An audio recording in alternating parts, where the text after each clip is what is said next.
हे महाप्रभु, मेरे पास आपको देने के लिए कुछ नहीं है, बस मेरा विश्वास है। प्रभु, मेरी छोटी सी भेंट स्वीकार कर लेना।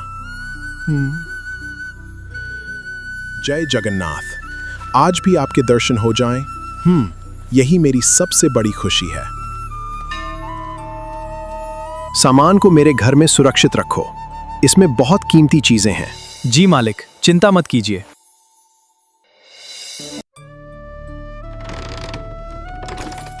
ये सब मेरी वर्षों की मेहनत की कमाई है, इसकी सुरक्षा में कोई कमी नहीं होनी चाहिए।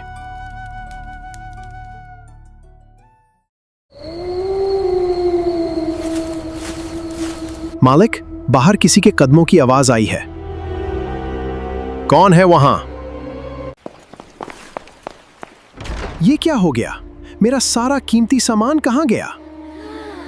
मालिक, लगता है रात में चोरी हुई है।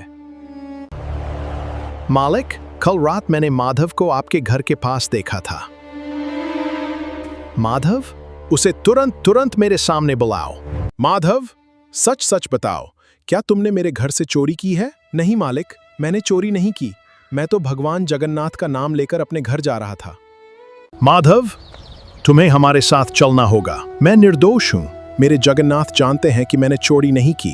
अगर तुम निर्दोष हो तो सच सामने आ ही जाए। घर का एक एक कोना देखो, चोरी का सामान यहीं कहीं होगा।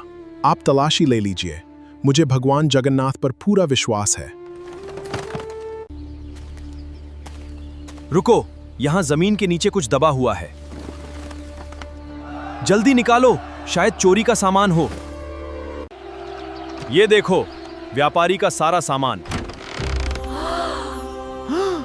तो सच में माधव ही चोर है।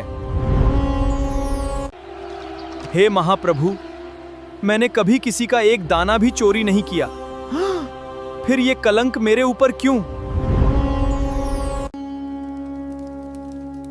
हे महाप्रभु, अगर माधव सच में निर्दोष है तो मुझे सत्य का रास्ता दिखाइए। जिसे तुम चोर समझ रहे हो, वो मेरा सच्चा भक्त है। प्रभु, लेकिन उसके घर से मेरा सामान मिला है। सामान उसके घर पहुंचा जरूर था, लेकिन उसने चोरी नहीं की। तो फिर प्रभु, ये सब किसकी लीला है?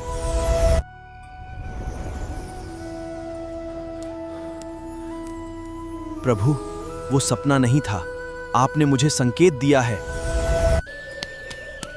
मुझे माधव को बचाना होगा। मुझसे बहुत बड़ा अन्याय हो गया है। जिसे तुमने चोर समझकर बंद किया है, उसे तुरंत मुक्त करो। हाँ? आपको माधव के बारे में कैसे पता? ये कहां चले गए? मालिक, आप इतनी सुबह कहां गए थे? बाद में बताऊंगा, पहले वो संदूक खोलो।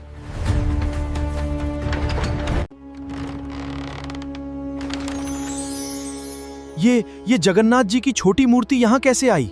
मालिक, हमने इसे पहले कभी नहीं देखा। सच सच बताओ, अगर तुमने झूठ बोला तो मैं तुम्हें राजा के सैनिकों के हवाले कर दूंगा। मालिक, मुझे माफ कर दीजिए, मुझसे बहुत बड़ी भूल हो गई। लालच में आकर चोरी मैंने ही की थी मालिक। मैंने ही वो संदूक माधव के घर के पीछे दबाया था ताकि सब उसे चोर समझे। तुमने एक सीधे साधे निर्दोष भक्त को फंसा दिया।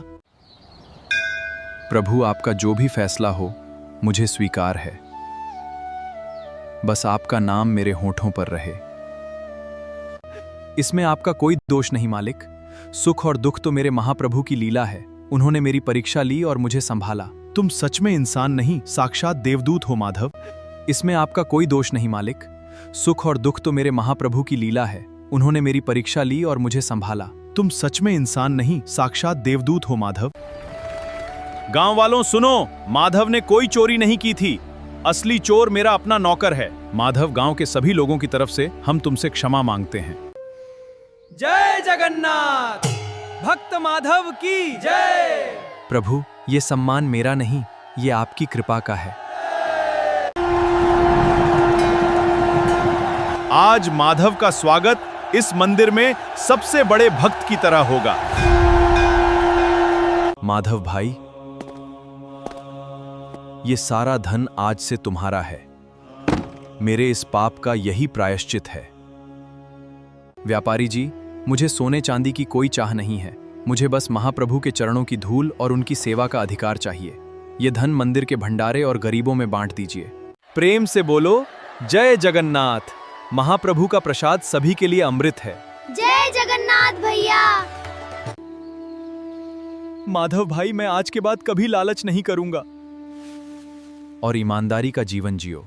महाप्रभु सबको क्षमा करते हैं। ये झोपड़ी अब सिर्फ एक घर नहीं, हमारे पूरे गांव का समस्त भक्तगण, जगन्नाथ स्वामी नयन पथगामी भवतु में।